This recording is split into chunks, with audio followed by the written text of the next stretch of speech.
गरीब बहू के लकड़ी के खिलौने। जानकी और राधा नाम की एक गरीब सास बहू एक गांव में रहा करती थी। वह पेशे से एक लकड़हारिन थी। वह रोजाना पौ फटते ही भूखे प्यासे मीलों पैदल चलकर कड़ी मेहनत से जंगल से लकड़ियां काट कर उनकी भरी भरकम गठरी माथे पर लाद कर गाँव लाकर उनके लकड़ी के साज सामान बनाकर उन्हें बाजार में बेचने जाया करती। राधा की एक बेटी थी जिसका नाम चमकी था। चमकी पढ़ाई लिखाई में बेहद तेज तर्रार थी। एक दिन दोनों सास बहू लकड़ी का साज सामान की बनावट करते वक्त बात कर रही होती हैं। एक सुबह से रात तक हड्डियों पर लड़कर हम सास बहू लकड़ियों का सामान बनाती हैं, बावजूद इसके कोई विशेष कमाई हाथ नहीं लगती। माँ जी, आज में नए दौर में लकड़ी का साज सामान लगभग खत्म हो गया है। वो तो गनीमत है कि हम गांव देहात में हैं, जहाँ थोड़ा बहुत ये लकड़ी की डलिया टोकरी बिक रही हैं, वरना शहर में तो ये लकड़ी का सामान बेमोल है। बहू, तेरी बात अपनी जगह सही है, मगर अब गांव वाले भी शहरी साज सज्जा की ओर लुभावने ही चले हैं। वो भी एक दौर था जब देहात के हर एक घर में बांस की लकड़ी का बना पंखा होता था और गोबर चारे के लिए आए दिन लोग लकड़ी की टोकरी खरीदते थे। उसी कमाई से मैंने और दीना के बाबूजी ने ये घर खड़ा किया था। वहीं आज देख, पेट पालना भी आफत हो रहा है। जानकी की यह बात सुनकर चमकी कहती है, दादी माँ, अगर आप दोनों सास बहू चाहो तो बीता हुआ दौर फिर दोहराया जा सकता है। मेरी प्यारी पोती, ये कैसे संभव है? दादी माँ, लकड़ी का इस्तेमाल पहले दौर से दुगना हो चुका है, क्योंकि अब के लोग लकड़ी का घर, टेबल, कुर्सी, पलंग क्या कुछ नहीं बनवा रहे हैं। और आजकल तो लकड़ी के खिलौने बाजार में बहुत ज्यादा बिक रहे हैं। आप दोनों भी लकड़ी के खिलौने बनाकर क्यों नहीं बेचती? चमकी की यह तरकीब जानकी को जच जाती है और दोनों सास बहू लकड़ी के खिलौने बनाना शुरू कर देती हैं। माँ जी, मुझे ये लकड़ी के खिलौने नहीं बनते, ये बहुत मुश्किल है। कभी इसकी बनावट बिगड़ जाती है तो कभी आकार बिगड़ जा रहा है। बहू, तू ऐसे खौफ खाएगी तो कैसे काम चलेगा? अपने हाथों के हुनर पर भरोसा रख। देखना, ना तो तेरे लकड़ी के खिलौने की बनावट बिगड़ेगी और ना ही आकार। जानकी की बात राधा को बड़ा हौसला देती है, जिसके बाद राधा लकड़ी से एक सुंदर सा हाथी बनाती है। माँ जी, मुझे तो यकीन ही नहीं हो रहा कि ये लकड़ी का हाथी मैंने अपने हाथों से बनाया है। चल बहू, बता तो जरा, ये काठ की कठपुतली कैसे बनाई है मैंने? बहुत ही शानदार सासू माँ, इसे देखकर तो लग ही नहीं रहा ये लकड़ी की कठपुतली है। ये तो बड़े ही महंगे मोल में बिकेगी। गरीब सास बहू कड़ी मेहनत और सच्ची लगन से लकड़ी के खूब सारे खिलौने बनाकर उन्हें एक बड़ी सी टोकरी में भरकर बाजार में बेचने पहुंच जाती हैं, जहां राधा आवाज लगाकर लोगों को बुलाने लगती है। अरे आओ प्यारे बच्चों, लकड़ी के लाजवाब खिलौने ले लो, तरह तरह के खिलौने ले लो। गुड़िया भी है, हाथी भी है, सरहद का सैनिक साथी भी है। एकाएक सास बहू के लकड़ी के खिलौने बाजार में अपने माता पिता के साथ आए बच्चों के आकर्षण का केंद्र बन जाते हैं और सभी वहां आकर खड़े हो जाते हैं। तभी नन्ही सी निमकी अपने पिता कलंदर से कहती है, अरे देखो बाबूजी, कितने लाजवाब लकड़ी के खिलौने हैं, कितनी सुंदर है, इनकी बनावट कितनी सुंदर है। खिलौने वाली काकी, ये लकड़ी की कठपुतली कितने की है? 30 रुपए की बिटिया। बाबूजी, मुझे ये चाहिए और साथ में मेरी गुड़िया के लिए लकड़ी का घर भी तो चाहिए। अरे ओ लकड़ी के खिलौने बेचने वाली अम्मा, ये लकड़ी का घर और ये गुड़िया भी दे दो। ये लकड़ी की बंदूक का क्या दाम है? 20 रुपए है बेटा, ले जाओ। अरे सागौन की लकड़ी के खिलौने हैं बेटा, सालों साल चलेगा, न दीमक लगेंगे न खिलौने गलेंगे। निमकी के बाद बच्चों की भीड़ लगातार बढ़ती ही चली जाती है। कुछ ही देर में सास बहू के सारे लकड़ी के खिलौने बिक जाते हैं और उन्हें पूरे 1500 रुपए की कमाई हाथ आती है। देखा बहू, लकड़ी का साज सामान बेचकर बड़ी ही मशक्कत से 100 रुपए कमाते थे, आज वही 1500 रुपए कमाए हैं। हाँ माँ जी, अब ये लकड़ी के खिलौने ही हम गरीब सास बहू के जीवन को ऊंचा उठाएंगे। गरीब सास बहू बिना थके रुके लगातार मेहनत करते चली जाती हैं। सूरज निकलने के साथ परिश्रमी सास बहू लकड़ी के खिलौने बनाने में जुट जाती हैं। धीरे धीरे उनकी मेहनत अपना रंग दिखाने लगी थी। अब बाजार में उनके खिलौने खूब बिकते, जिससे उनके घर की माली हालत पटरी पर आने लगी। देखिए माँ जी, हम सास बहू के खिलौनों ने क्या खूब रंग दिखाया। अब हमारे सर से गरीबी की बदरा छट गई। हाँ बहू, अब वह दिन भी दूर नहीं जब हम सास बहू के सर से एक अप्रैल की छत की जगह पक्की छत होगी। रोजाना की तरह जब दोनों सास बहू खिलौने बनाने के लिए लकड़ियां काटने जंगल पहुंचती हैं, वहां खड़ा मनसुख कहता है, वहीं ठहर जाओ तुम दोनों। सास बहू कहाँ बड़े चली जा रही हो? लकड़ियां काटने और कहाँ। तुम इस जंगल से लकड़ियां नहीं काट सकती। अगर लकड़ियां चाहिए तो लगान देना पड़ेगा, क्योंकि ये जंगल मेरे हक में है। मनसुख, ये तो सरासर दादागिरी है। ऐसा ही समझो, ये जंगल मेरी जागीर है। दोनों सास बहू हताश होकर घर लौट आती हैं। माँ जी, ये कहकर और लगान की मार गरीबों पर ही क्यों लगाई जाती है? क्या हमारा समृद्ध होना गुनाह है, जो ये रईस लोग अपनी रौब झाड़कर हमारे काम में अड़चन डालते हैं? बहू, आज के दौर में सब बदल चुका है। ये लोभी लोग दूसरे की थाली छीनते नहीं चुकते, बल्कि आजमाइश करने पर वह मसलूबों का खून बहाने से भी पीछे नहीं होते। हमारे पास एक उपाय है। अगर हम अपने लकड़ी के खिलौने में रंग भरकर नए सिरे दाम बढ़ाकर बेचें, तो उसे हम लकड़ी का लगान भी दे देंगे और बचत भी कर सकेंगे। अब जहाँ जानकी लकड़ी के खिलौने बनाती, वहीं राधा उन खिलौनों में रंग भरती, जिससे खिलौने और ज्यादा निखर जाते हैं और सास बहू लकड़ी के खिलौने लिए उन्हें बाजार में बेचने पहुँचती हैं। लकड़ी के खिलौने ले लो, रंग बिरंगे खिलौने ले लो, आओ प्यारे बच्चों, मनमोहक खिलौने ले लो। लकड़ी के खिलौने देखकर मुनिया नाम की एक बच्ची मुट्ठी में पैसे बांधे वहाँ खींची चली आती है और ललचाई आंखों से खिलौने देखकर कहती है, ये लकड़ी का मालगाड़ी कितने का है? 50 रुपया का है बिटिया। मगर मेरे पास तो 30 रुपए हैं। कम पैसे होने के कारण मासूम मुनिया का मुंह तर जाता है। तभी जानकी को मुनिया में अपनी पोती चमकी की छवि नजर आती है, जिसके साथ उसकी आंखें भी नम हो जाती हैं और वह बोलती है, कोई बात नहीं बिटिया, तू उदास मत हो, तेरे लिए 30 रुपए में ही ले जा। जानकी मुनिया को कम दाम में खिलौने दे देती है और राधा फिर से आवाज लगाने लगती है, खिलौने ले लो, लकड़ी के खिलौने, रंग बिरंगे खिलौने ले लो, सस्ते शुल्क में सुंदर सुंदर खिलौने ले लो। राधा की बुलंद आवाज सुनकर जिग्नेश नाम का एक आदमी जो वहाँ से गुजर रहा होता है, उसकी सोंजी नजर सास बहू के लकड़ी के रंग बिरंगे खिलौनों पर टिक जाती है और वह रोककर सास बहू के कला की बड़ाई करते हुए कहता है, अरे वाह, आप दोनों सास बहू ने क्या खूब लकड़ी के खिलौने बनाए हैं। इतनी बेहतरी से लकड़ी के खिलौने की बनावट गढ़ी है, आपका जवाब नहीं। देखिए, वैसे मेरा नाम जिग्नेश है, मेरा खुद का खिलौने का कारखाना। अगर आप दोनों सास बहू मेरे लिए लकड़ी के खिलौने बनाएंगी तो बदले में मैं आपको पार्टनर शेयर बना लूंगा और जो भी मुनाफा होगा हम उसे बांट लेंगे। ये तो बहुत सुनहरा अवसर है, हमें मंजूर है बेटा।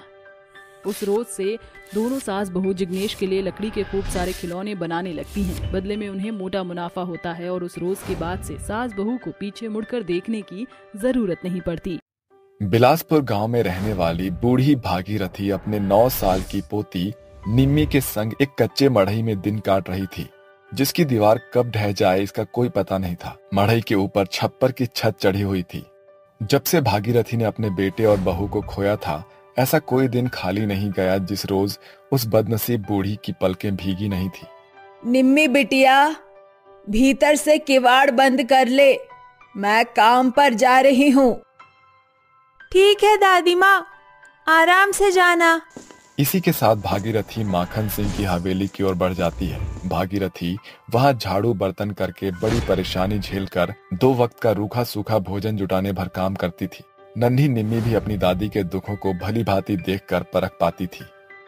दादी माँ तो घर देरी से आएगी, आजकल उनके घुटनों का दर्द बढ़ता ही जा रहा है। उनके आने तक मैं बर्तन मांजकर घर बहार लेती हूँ। जैसे ही भागीरथी हवेली पर पहुंचती है, तभी माखन सिंह बेचारी भूखी प्यासी बुढ़िया पर बिगड़ते हुए कहता है, आओ आओ महारानी, क्या बात है, क्या बात है भागीरथी देवी जी, अरे बड़ी भोर सवेरे दस्तक दे दिया है? मालिक, जानती हूँ जरा सी देरी हो गई है, जल्दी से काम किए देती हूँ। अरे ठहर यहीं, वरना तेरी खाल खींच लूंगा। ये माखन सिंह की हवेली है, तेरे बाप की जागीर नहीं है, हैं? ऐ समझ में, जहां जब मर्जी आए अपने मुंह उठाए और चले आए, है ना? मैंने तो सोचा कि हालातों की मारी हुई है, काम पर रख लेता हूँ, मगर तू तो अव्वल दर्जे की कामचोर निकली। चल अब उल्टे पांव दौड़ जा अपने घर, आज से मेरे घर के द्वार तेरे खातिर बंद हो चुके हैं। अरे ऐसा ना कहो मालिक, मुझ दुखियारिन को काम से निकाल कर बाहर ना करो।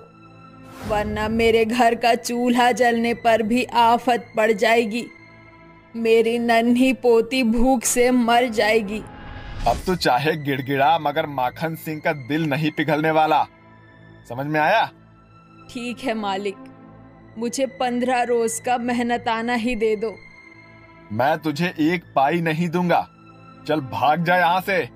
भागीरथी माखन सिंह की मक्कारी को भली भांति जानती थी, लेकिन थक हार कर वो रोते डहकते हुए घर की डगर धर लेती है। मगर उसका मन अंदर ही अंदर इस चिंता में घुले जा रहा था कि वो घर जाकर अपनी नन्ही पोती को क्या खिलाएगी। तभी उसके कदम एक जंगल के आगे जम जाते हैं। रसोई के खत्ते तो खाली हो चुके हैं, क्या पता जंगल में फल का गाछ हो। एक दफा जंगल टटोल कर देखती हूँ। जैसे ही भागीरथी जंगल में घुसती है, इस रास्ते के बीच एक 3 आंखों वाली गाय रंभाते हुए दिखती है। मां! मां! मां! ये 3 आंख वाली गाय कहीं महेश्वरी या मायावी तो नहीं है? भगवान, ये गाय तो चोटिल है। जाने किस कसाई ने इस बेजुबान गऊ पर ताड़ना बरसाई है। अगर इसके घाव पर मरहम पट्टी नहीं बांधी तो इस बेचारी बेजुबान की जान चली जाएगी। ऐसा सोचकर भागीरथी उस 3 आंख वाली गाय को अपने घर लेकर आती है। तभी गाय की गुहार सुनकर निम्मी बाहर आती है। दादी माँ, ये गैया किसकी है? निम्मी, जल्दी से भगोने में पानी भरकर यहाँ लाओ। ये गौ माता प्यास से मंदी हुई है। निम्मी झटपट से भरा हुआ भगोना गाय के सामने रख देती है।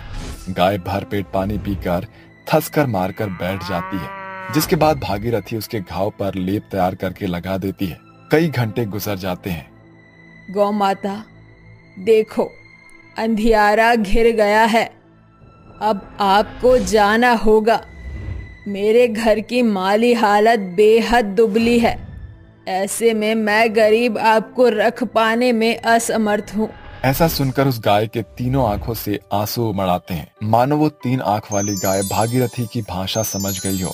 और जैसे ही वो आंसू धरती पर गिरते हैं, वो खरे सोने के बूंद में बदल जाते हैं। दादी माँ, ये देखो, इस 3 आंख वाली गाय के आंसू तो सोने में बदल गए हैं। ये कोई जादुई गाय है। निम्मी के ऐसा कहते ही अचानक तजोमय सुनहरी किरण कर्कश ध्वनि के साथ उस 3 आंख वाली गाय पर फूट पड़ती है, जिसके साथ वो गाय सींग से लेकर पूंछ तक सोने में अलंकृत होकर कहती है, तुम एकदम खरे नतीजे पर पहुंची हो निम्मी। मेरा नाम तारा है। मैं कोई आम गाय नहीं, बल्कि जादुई 3 आंख वाली इच्छा पूर्ति गाय हूँ। भागीरथी, तुमने तहे दिल से मुझ 3 आंख वाली गाय को सेवावाड़ी में अब तक ऐसा ही ठिकाना खोज रही थी, जहाँ रहने वाले जन खराई की चाल चलते हों। अब मैं तुम्हारे संग ही रहूंगी। तुम्हारा गांव मेरा गांव ठहरेगा। इसीलिए तुम्हारा दुख अब से मेरा दुख होगा। मांगो, मैं तुम्हें मन चाहा वर दूंगी।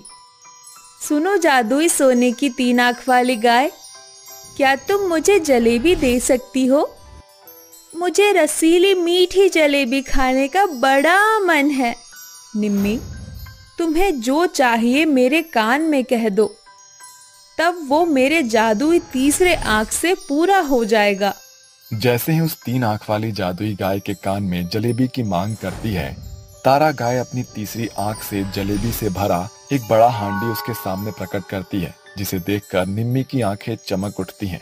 शुक्रिया तारा, तुमने तो कमाल कर दिया। उस रात निम्मी और भागीरथी जलेबी खाकर भूख मिटा लेते हैं। अगले दिन भागीरथी सोने के आंसू के बूंदों को सोनार के हाथों बेच देती है, जिसके बदले उसे बड़ी कीमत मिलती है, जिसे लेकर वो बुढ़िया घर आती है। सोच क्या रही हो भागीरथी? इन पैसों से अपने लिए एक घर के निर्माण की नींव धरो। नहीं जादुई सोने की 3 आंख वाली गाय, पहले तुम्हारा गौशाला तैयार होगा, फिर घर। भागीरथी के मन में अपने प्रति इतना स्नेह भाव देखकर 3 आंखों वाली गाय की आंखों से आंसू डबडबा जाते हैं, जिसके साथ तजोमय सुनहरी रोशनी उसे सोने की गाय में बदल देती है। और आंसू के कतरे सोने के बूंदों में बदल जाते हैं। भागीरथी, मेरे आंखों से बहे सोने के बूंद को बटोर लो, वरना लोभी लोगों को मेरे जादुई गाय होने का परिचय मिल जाएगा। 2 दिन के भीतर जादुई 3 आंख वाली गाय का गौशाला बनकर तैयार हो जाता है, जिसके बाद भागीरथी अपने और निम्मी के लिए एक आलीशान घर की नींव रखकर अपने बरसों पुरानी मड़ई से निजात पा लेती है, जिसकी खुशी में वो अपनी 3 आंखों वाली गाय को मेवे मिष्ठान खिलाते हुए कहती है, ये लो मेरी जादुई 3 आंख वाली गाय, तुमने मुझ बूढ़ी पर बहुत उपकार किया। मैंने कभी सपने में भी नहीं सोचा था कि मैं अपने पक्के मकान के लिए एक ईंट भी जोड़ सकूंगी, मगर तुम हमारे लिए मसीहा बनकर आई। आज तुम्हारे कारण मुझ बुढ़िया के घर से गरीबी के गाढ़े बादल छट पाए हैं। दादी माँ, अब मैं स्कूल जा पाऊंगी ना? हाँ निम्मी, तुम स्कूल जरूर जाओगी। ऐसे ही दिन सप्ताह और सप्ताह महीने के मंजर में बीतता जाता है, मगर एक रात भागीरथी नींद में मांदी हुई मौत के फाटक के पार पहुंच जाती है, जिसकी कभी भोर नहीं होती। अगली सुबह उसके घर में रोना पीटना लगा हुआ था। दादी माँ उठिए, आप मुझे अकेला छोड़कर नहीं जा सकती। निम्मी को फफक फफक कर रोता देखकर उसकी 3 आंखों वाली गाय की आंखों से आंसू उमड़ आते हैं। तभी तजो में सुनहरी रोशनी उसे सोने में बदल देती है, जिसे देखकर पूरा गांव अचक्के में आ जाता है और रमिया कहता है, अरे देखो देखो गांव वालों, ये 3 आंखों वाली गाय तो मायावी है। इसके तीनों आंखों से तो खरे सोने के आंसू बह रहे हैं। ये देखकर माखन सिंह ललचाई आंखों से देखते हुए चिकनी चुपड़ी चाल चलकर कहता है, रुक जा रमिया, ये 3 आंखों वाली गाय मेरी है। मैंने ही इसे भागीरथी को दिया था, मगर अब भागीरथी तो रही नहीं, तो मैं ही इसे ले जाऊंगा। नहीं, मक्खनलाल झूठ बोल रहा है, तारा हमारी गाय है। ये सुनकर माखन सिंह झुंझलाहट के साथ निम्मी को झड़पते हुए 3 आंखों वाली गाय का खूंटा खींचतानी करते हुए जाने लगता है। तभी गाय अपने कंठ खोलकर बोल पड़ती है, ठहर जा कपटी, मैं भागीरथी की गाय हूँ। तूने जो सताब बेचारी भागीरथी को दिया, आज उसे सारा गांव देहात देखेगा। इतने में सोने की जादुई गाय तारा की तीसरी आंख से उत्कृष्ट किरण बड़े गोलाकार में उभर जाती है, जिसमें पूरा गांव भागीरथी की गिड़गिड़ाहट और माखन सिंह की मक्खता देख लेता है। माखन सिंह, एक बूढ़ी औरत के मजदूरी का हक मारते हुए तुझे लज्जा नहीं आई? मारो लोगों, इसे मारो। इसी के साथ माखन सिंह को गांव गढ़ का रोज झेलना पड़ता है, जिसके बाद नन्ही निम्मी अपनी 3 आंखों वाली गाय के संग रहने लगती है। निम्मी भागीरथी की जिम्मेदारियों को संभालना नहीं भूलती। वो रोजाना तारा को खेत खलिहान चराने ले जाती थी, उसका गोबर कटका भी करती थी। बदले में तारा उसे इंसानों से बढ़कर प्यार दुलार देती थी। साथ ही वो 3 आंखों वाली जादुई सोने की गाय गांव के गरीब तबकों की भी मदद किया करती थी। भूतिया लोक में एक भूतिया परिवार रहता था, जिसका मुखिया राका था और उसकी पत्नी माया थी। चुड़ैल माया का शशि नाम का भूतिया बेटा था, जिसकी शादी चुड़ैल मोहिनी से हुई थी। 5 साल बाद गोलू नाम का भूतिया बच्चा होता है। साथ ही शशि की चुड़ैल बहन शेफाली शहर पढ़ाई करने चली जाती है। ऐसी सुबह के वक्त सभी भूतिया मेंबर टेबल पर बैठकर एक साथ नाश्ता कर रहे थे। तभी चुड़ैल बहू कहती है, माँ जी, जरा खाना खा लीजिए, मैंने आपके लिए चिकन बिरयानी बनाई है, मसाला मारकर। हैं, सच्ची बहू? हाँ माँ जी। अरे बहू, सारा प्यार अपनी सास को ही दे देगी, बस उसके लिए ही बनाया है, मेरे लिए कुछ भी नहीं। अरे नहीं नहीं पापा जी, ऐसी कोई बात नहीं है, आपके लिए तो मैंने चिकन तंदूरी बनाया है शाम में। अरे वाह, ये तो मेरा फेवरेट है। अच्छा, मैं तो कुछ हो ही नहीं ना तुम्हारा, पति परमेश्वर के लिए कुछ नहीं बनाया। अजी, आपके लिए तो मैं बनाती ही रहती हूँ। अभी वो 5 साल का गोलू भी बोलेगा कि मुझे भी दो। अरे बहू, वो तुझसे नहीं मांगेगा, वो तो खुद ही पहले से ही लग गया है। देख, टेबल के बीच में कैसे लेग पीस चिकन उठाकर खा रहा है। ओए गोलू के बच्चे, ये मैंने माँ जी के लिए बनाया था, तो क्यों खाने लग गया? देखिए माँ जी, कैसे टंगड़ी उठा उठा कर खा रहा है, छोटा है अभी। कोई बात नहीं, खाने दो, वैसे भी मुझ पर गया है, अपने बाप की तरह ही तो खाएगा। भूतिया लक्षण आ रहे हैं इसमें धीरे धीरे। बिगाड़ लो तुम इसे। चिकन तंदूरी से याद आया, माया याद है तुम्हें हमारी शेफाली को ये कितना पसंद है, और काफी समय हो गया वो घर पर आई नहीं। ऐसा कर शशि, तू ही बुला ले उस बेटा।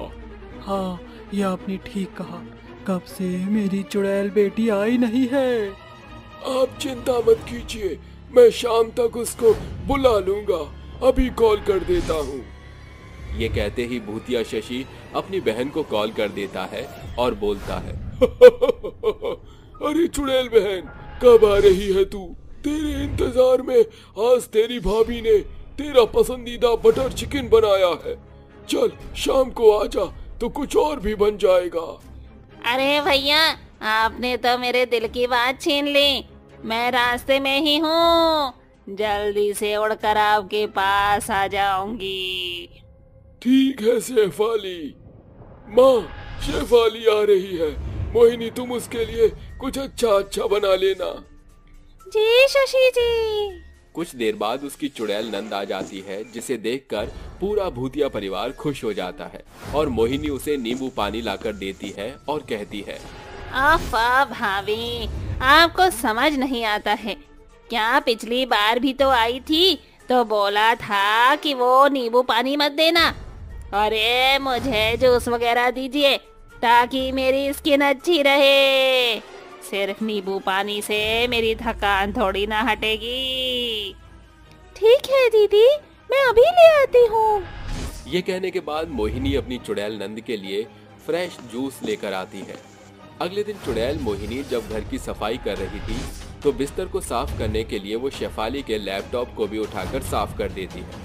उस पर धूल मिट्टी जमी थी, इसलिए वो साबुन और पानी से धोकर धूप में सुखा देती है और कहती है, चलो अच्छा है, मैंने दीदी का लैपटॉप बिना बोले साफ कर दिया।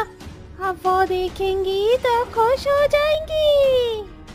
कुछ देर बाद शेफाली अपना लैपटॉप हर जगह ढूंढ लेती है और कहती है, माँ, बाबूजी, देखिए ना, मेरा लैपटॉप कहीं नहीं दिख रहा है, कहाँ चला गया पता नहीं। अरे जरा अपनी भाभी से पूछ, वो सफाई कर रही थी। भाभी, आओ भाभी, अरे मेरा लैपटॉप बता दो अगर आपने देखा हो तो। हाँ हाँ दीदी, मैंने देखा है, आपका लैपटॉप धूल मिट्टी से गंदा हो रहा था, इसीलिए मैंने धो दिया। वाट भाभी, आपकी हिम्मत कैसे हुई मेरे लैपटॉप को छूने की?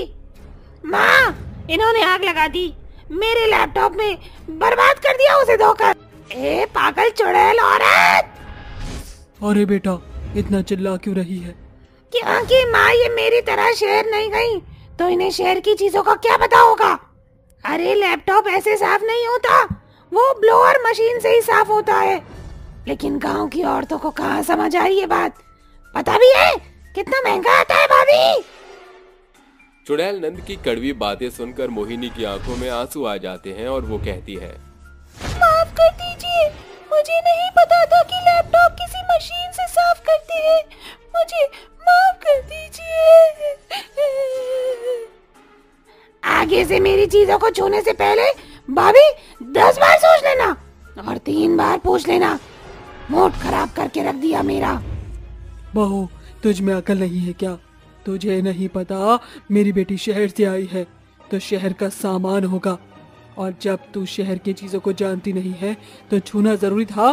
पागल कहीं की। अब शक्ल क्या देख रही है? जाकर चाय बना दे मेरे लिए। जी माँ जी। ये कहते ही मोहिनी चुड़ैल चाय बनाकर अपनी सास को दे देती है। कुछ देर बाद जब वो सफाई कर रही थी तो दरवाजे से एक खत अंदर की ओर आता है, जिसे उठाकर मोहिनी चुड़ैल पढ़ने की कोशिश करती है।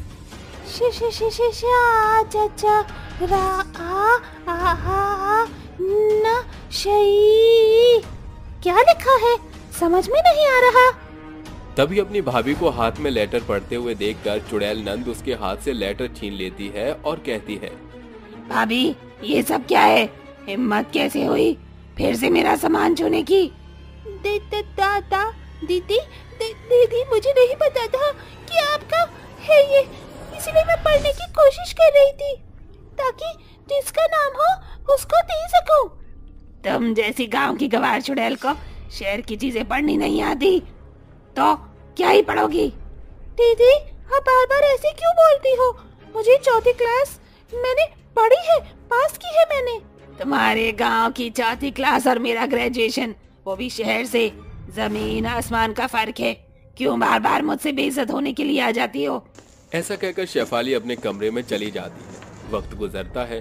शेफाली इसी तरह अपनी भाभी को जलील किया करती थी और शहर का धौंस जमाया करती थी। एक दिन मोहिनी चुड़ैल घर की लीपापोती गोबर से कर रही थी, जिससे घर और फर्श अच्छा हो जाता है। इसकी महक सूंघकर ही शेफाली फिर से उससे बोलती है, आए हाय कितनी गंदी बदबू आ रही है, तुमको चैन नहीं है क्या? जब तुम्हें पता है मैं शहर से आई हूँ, मुझे वहाँ की आदत लग गई है, तो ये गोबर गाँव वाली चीजें ये सब करने की क्या जरूरत है? शेफाली तू हमेशा बहू से इस तरीके से बात नहीं कर सकती। अपने शहर पर करियो ये, हमेशा मत डाला कर इस पर सब बात। इससे फर्श अच्छा हो जाता है, कीड़े करकट भी नहीं आते हैं। बहू तू इसकी बात मत सुन, तू इसे सूखने दे आराम से। जी माँ जी। ऐसे ही वक्त बीतता है। एक दिन चुड़ैल शेफाली ने ऑनलाइन मेकअप प्रोडक्ट्स ऑर्डर करके अपने फेस पर लगा लिया, जिसे लगाने के बाद उसके चेहरे पर कई तरह के दाने और जलन होने लगी, जिसके बाद वो चिल्लाते हुए कहती है, माँ भैया भाभी, अरे कोई तो बचाओ, मेरा चेहरा बहुत जल रहा है। माँ क्या हो गया तुझे? मछली की तरह क्यों फड़फड़ा रही है? माँ मैंने शहर से कुछ मेकअप प्रोडक्ट्स मंगाए थे, उसे लगा लिया और अब बहुत जलन मची है चेहरे पर। पता है ये क्यों हो रहा है दीदी? आप अभी रुको, मैं आपके लिए लेप बना कर लाती हूँ। ऐसा कहकर चुड़ैल मोहिनी चुड़ैल ननद के लिए नीम का लेप बनाकर उसके चेहरे पर लगा देती है, जिसके 15-20 मिनट बाद उसके चेहरे की जलन खत्म हो जाती है और वो कहती है, भाभी आपने ये क्या लगाया था मेरे चेहरे पर? इससे तो मुझे ठंडक मिल गई है। बस एक लेप लगाया था जिससे आपके दाने भी चले जाएंगे। आप कल दोबारा लगाओगे तो ठीक हो जाएगा। भाभी आपके गांव वाले नुस्खे ने तो जादू कर दिया, मेरा चेहरा धीरे धीरे ठीक हो रहा है। और मैंने आपको इतना गलत कहा, इतने ताने दिए, मुझे माफ कर दीजिए। कोई बात नहीं दीदी, आपको ये नहीं पता कि शहर की चीजों में आजकल केमिकल आते हैं, लेकिन गांव की चीजें ऑर्गेनिक और देसी नुस्खों वाली होती हैं, जो कभी भी नुकसान नहीं देती बल्कि ठीक कर देती हैं। जी भाभी, अब से मैं आपको ऐसा कुछ भी नहीं कहूँगी। इस तरह चुड़ैल नंद और चुड़ैल भाभी एक हो जाते हैं, जिसके बाद शहरी नंद अपनी भाभी को शहर के कुछ और तौर तरीके सिखाती है और सब खुशी खुशी रहने लगते हैं। अजी कब से आप काम में ही लगे पड़े हो, थोड़ी देर आप आराम कर लो। और देखो मैं आपके लिए खाना लेकर आई हूँ, थोड़ा सा खाना खा लो। अच्छा हुआ राधा तुम यहीं पर खाना लेकर आ गई, क्योंकि घर पर आने के लिए मेरे पास बिल्कुल भी टाइम नहीं था।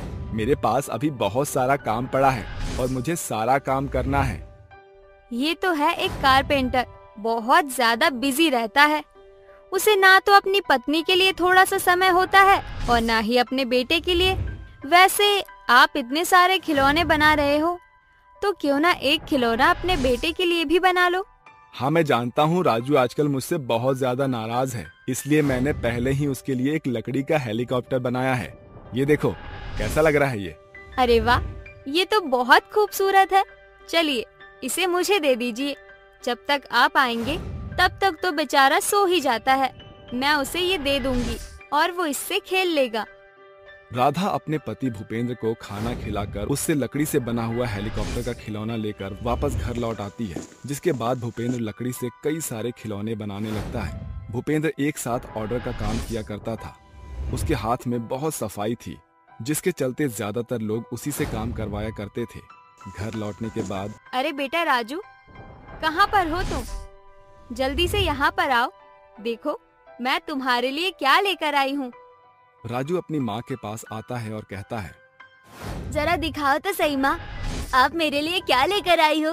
राधा राजू को हेलीकॉप्टर देती है, जिसके बाद राजू हेलीकॉप्टर देखते ही बहुत खुश हो जाता है और वो हेलीकॉप्टर लेकर उसे उड़ाते हुए कहता है, अरे वाह माँ, कितना प्यारा लकड़ी से बना हुआ हेलीकॉप्टर है। ऐसा तो बाजार में बना हुआ भी नहीं आता। मुझे बताओ, ये हेलीकॉप्टर पिताजी ने मेरे लिए भेजा है ना? हाँ बेटा, और कौन भेज सकता है? तुम्हारे पिताजी तुमसे बहुत प्यार करते हैं। अब उन्हें तुम्हारे लिए समय नहीं मिल पाता, इसीलिए वो तुम्हारे लिए अच्छे अच्छे खिलौने बनाकर भेजते हैं। मैं समझ सकता हूँ माँ, वो ये सब हमारे लिए ही तो कर रहे हैं। राजू अभी छोटा था, लेकिन वो अपने माता पिता की बातों को बहुत अच्छे से समझता था। वहीं दूसरी तरफ भूपेंद्र का कारपेंटर का काम धीरे धीरे बहुत अच्छा चलने लगता है। गांव के सभी लोग उसी के पास आते हैं और उसी से लकड़ियों का सभी सामान बनवाते हैं। एक दिन उसके पास गांव का एक बुजुर्ग व्यक्ति आता है। अरे बेटा, तुम्हारे हाथ में जो सफाई है वो सफाई किसी के हाथ में नहीं है बेटा। इस गांव में मैं तुम्हारे हाथ का बना हुआ एक सोफा सेट चाहता हूँ। क्या तुम मुझे एक लकड़ी का सोफा सेट बना दोगे? अरे बाबा, क्यों नहीं, आप जो कहोगे मैं आपके लिए वो बना दूंगा। बुजुर्ग आदमी की बात सुनकर भूपेंद्र लकड़ी का सोफा सेट बनाना शुरू कर देता है। एक दिन पूरा उसे सोफा सेट बनाने में लग जाता है, जिसके बाद जब वो बुजुर्ग आदमी अपना सोफा सेट लेने आता है तो वो लकड़ी का सोफा सेट देखकर बहुत खुश होता है। अरे वाह बेटा, तुमने तो इसके अंदर बिल्कुल जान ही डाल दी। इतना अच्छा काम किया है कि मैं क्या ही बताऊं तुम्हें।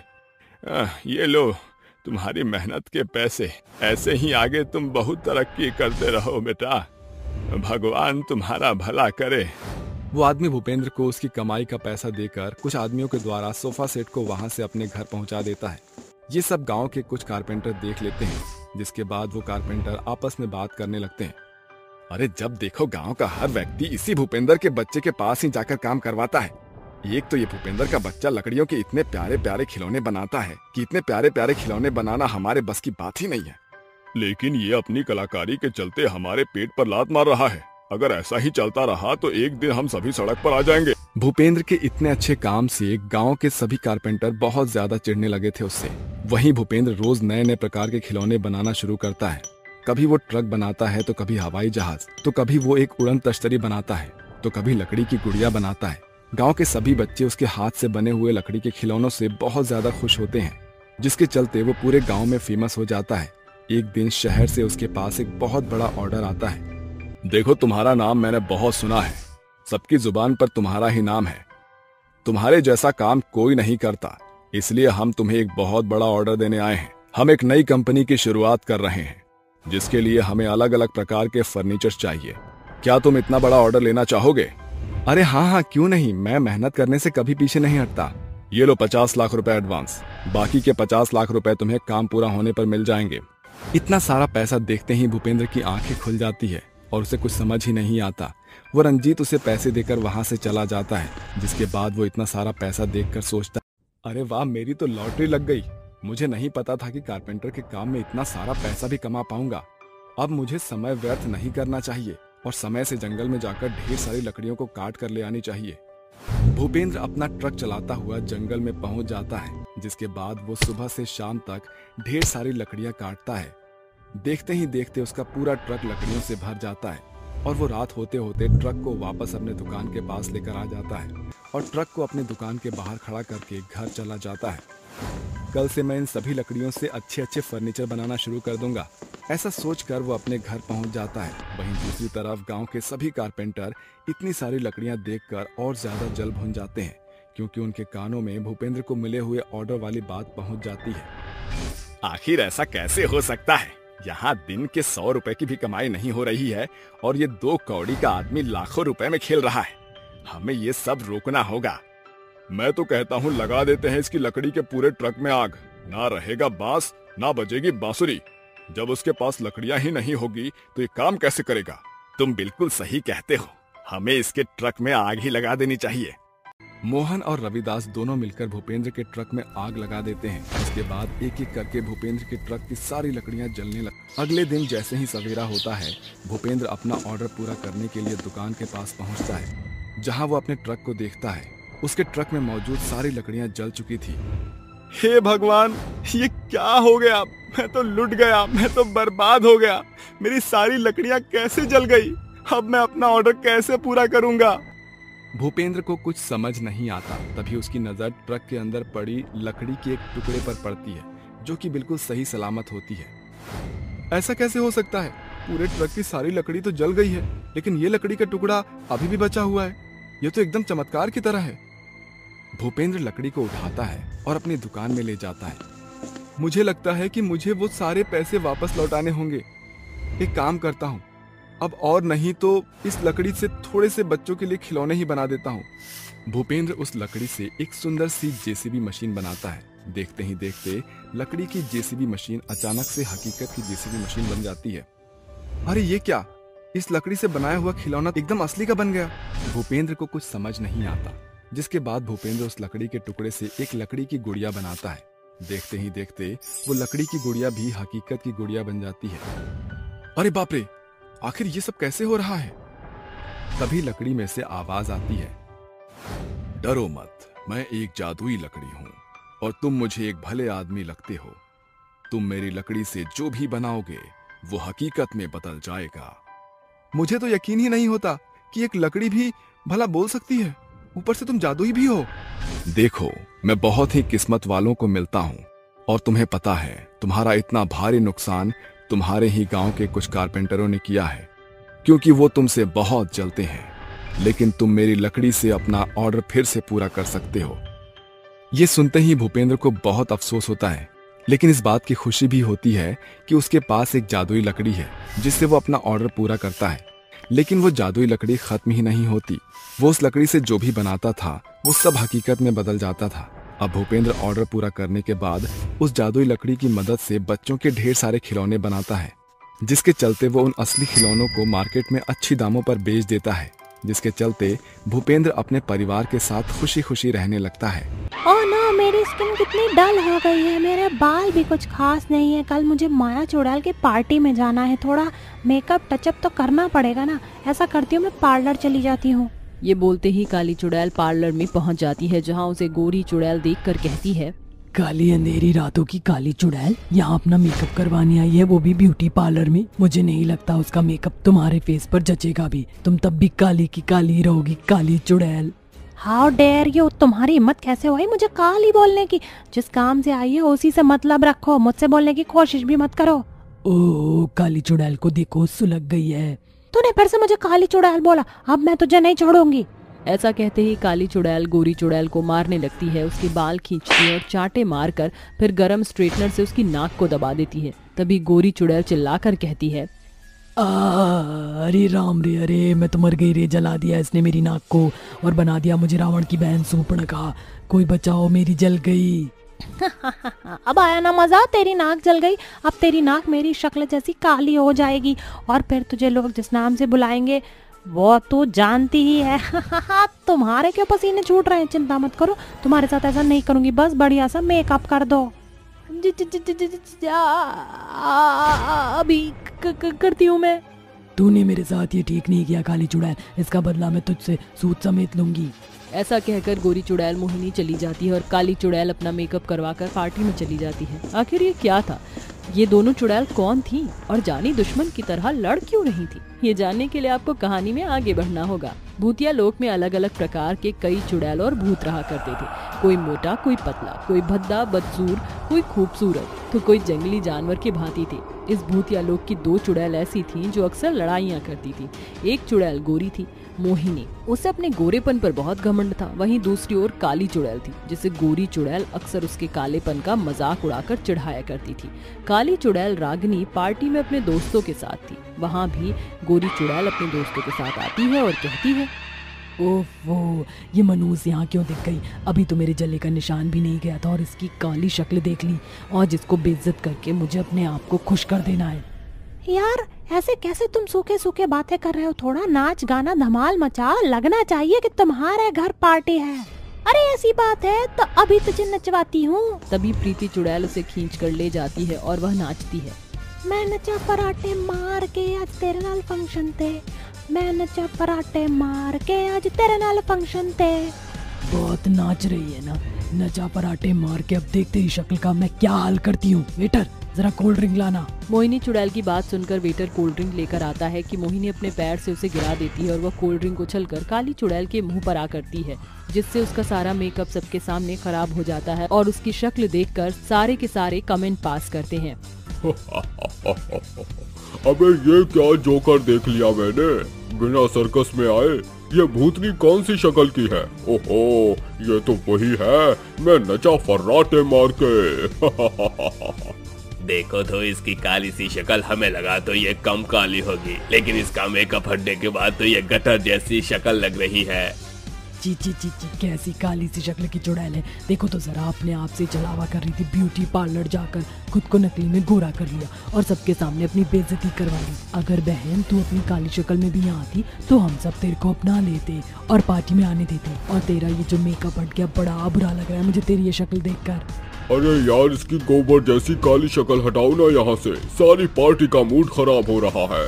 प्रीति, तू अपनी पार्टी में बुलाकर मेरी इतनी बेइज्जती करवाएगी, ये मैंने सपने में भी कभी नहीं सोचा था। और मोहिनी, तूने जो मेरे साथ किया ना, इसका बदला तो मैं तुझसे लेकर ही रहूंगी। ये मत सोचो कि मैं गुस्से का घूंट पी जाऊंगी। ऐसा कहकर रागिनी चुड़ैल वहाँ से चली जाती है। ऐसे ही 2-3 मुलाकातों में भी मोहिनी चुड़ैल रागिनी चुड़ैल का बहुत अपमान करती है, जिससे अब उसका और खून खौलता है और वो गुस्से से और काली चुड़ैल बन जाती है और उसमें शक्तियों का भी प्रभाव ज्यादा हो जाता है। दूसरी बार में जब मोहिनी चुड़ैल उसके पास आती है तो कहती है, ओह, मुझे नहीं लगता कि इतनी बेइज्जती करने के बाद भी तुम घर से बाहर निकलोगी और मेरी आंखों के सामने आओगी। देखो, मेरे सामने जब भी आओगी मैं तुम्हें बेइज्जती करूंगी, काली कलूटी बैंगन लूटी चुड़ैल। ऐसा करो, वो धरती लोक पर फेयर एंड लवली आता है ना, उसे लगा लो, क्या पता तुम्हारा चेहरा थोड़ा खिल उठे। और अगर वो काम नहीं आता तो समझ लेना तुम वाकई में हमेशा काली ही रहोगी। बस बहुत हुआ तुम्हारा, इतनी बार मैंने तुम्हारी बातें सुन ली, लेकिन आज तुम नहीं बचोगी मुझसे। ये बोलते ही रागिनी अपने गुस्से से अपनी शक्ति के प्रभाव को गोरी चुड़ैल पर डालती है, जिससे वह बहुत दूर जाकर गिरती है। इसका मतलब तुम मुझसे हाथापाई करना चाहती हो, मेरी भी शक्तियों को देख लो। ये कहते ही मोहिनी चुड़ैल उस पर अपनी शक्तियों का प्रभाव डालती है, लेकिन काली चुड़ैल को कुछ भी नहीं होता, क्योंकि वह उससे ज्यादा शक्तिशाली हो चुकी थी। ये क्या, मेरी शक्ति काम क्यों नहीं कर रही? ये मुझसे इतनी ताकतवर कैसे हो गई भला? आज तो हार जाएगी मुझसे, लेकिन मेरा मुकाबला नहीं कर पाएगी, समझी मोहिनी? बहुत घमंड है ना तुझे अपनी सुंदरता पर। मुझे अपने साथियों की जरूरत है।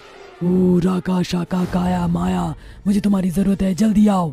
गोरी चुड़ैल के एक आवाज पर सभी लोग मोहिनी के साथ खड़े हो जाते हैं और अपनी अपनी शक्तियों का प्रभाव एक अकेली काली चुड़ैल पर डालते हैं, लेकिन काली चुड़ैल इन सब को हरा देती है और अपनी शक्तियों से उन पर वार करके उन्हें बेहाल कर देती है। कहाँ है, देखो तुम कैसे मरे हुए मच्छरों की तरफ पड़े हुए हो। जानते हो मैं इतनी ताकतवर क्यों हूँ? क्योंकि तुम्हारे गुस्से से मेरे अंदर की शक्ति बढ़ गई है। मोहिनी चुड़ैल, ये बहुत ताकतवर है, हम इसका मुकाबला नहीं कर सकते हैं। ये सच में बहुत ताकतवर है, तुम्हें उसका मजाक नहीं उड़ाना चाहिए था मोहिनी। सबको अपनी रंगत सूरत खुद मिलती है। तुमने बहुत बुरा किया रागिनी चुड़ैल के साथ, तुम्हारे गोरेपन के घमंड ने तुम्हें और घमंडी बना दिया। तुम मेरे दोस्त हो तो इसकी तरफदारी करना बंद करो और मेरा साथ दोस्त के साथ लड़ने में। मोहिनी की ये बात सुनकर उसके सारे भूत और चुड़ैल रागिनी पर हमला कर देते हैं, लेकिन इससे रागिनी को कुछ भी नहीं होता और कहते हैं, बहुत दर्द हो रहा है मोहिनी, हम तुम्हारे चक्कर में मरना ही चाहते हैं, अब हम सब जा रहे हैं। तुम सब ऐसे नहीं कर सकते, मुझे छोड़कर मत जाओ। लगता है अब मुझे खुद ही लड़ना होगा। अब मैं अपनी सारी शक्तियाँ लगा दूंगी और इस काली चुड़ैल को बदसूरत कर दूंगी, जिससे कोई भी भूत इसे नजर उठा के नहीं देखेंगे। ये कहते ही मोहिनी चुड़ैल उस पर भयंकर वार करती है, पर चालाक रागिनी एक दर्पण हाथ में लेती है, जिससे उसका किया वार उस पर ही खुद उल्टा पड़ जाता है और उसका चेहरा जल जाता है। बचाओ, कोई मुझे बचाओ, मेरा चेहरा जल गया। देखा तुमने, जो मेरे साथ करना चाहा वो तुम्हारे साथ उल्टा हो गया और तुम्हारे गोरेपन का घमंड टूट गया। मुझे माफ कर दो रागिनी, आज मुझे अपने किए का पछतावा हो रहा है। मुझे तुम्हें ऐसे नहीं कहना चाहिए था। सच में गोरेपन की चमक ने मुझे अंधा कर दिया। रागिनी मुझे माफ कर दो, अब से मैं किसी भी काले व्यक्ति का मजाक नहीं उड़ाऊंगी। तुम्हें अपनी गलतियों का पछतावा है तो मैं भी तुम्हें माफ कर रही हूँ। इस तरह गोरी चुड़ैल का घमंड टूटता है और वह काली चुड़ैल से माफी मांगकर उसके साथ प्यार से रहती है।